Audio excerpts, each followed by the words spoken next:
अच्छा आ कमेंट में रउरा सब बताएम लोग कि सबसे अच्छा गाना के भइल। तो सुनाव पहले तू ओकरा बाद हम सुनाओ तो तनी। सुनी शीशवा में देखी अपना आहा। अदहिया के दशा नशा छोड़ब की ना।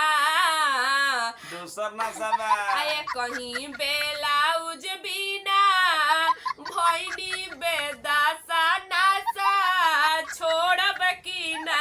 तो हमरो सुना जैसे निक लागेला ना दही चिउरवा ऊपर छाली बिना आ वैसे हमरा लागेला ना मन एको छन एगो साली बिना आ वैसे हमरा लागेला ना मन एको छन एगो साली बिना। कि बहिनी बिना ना लगेला।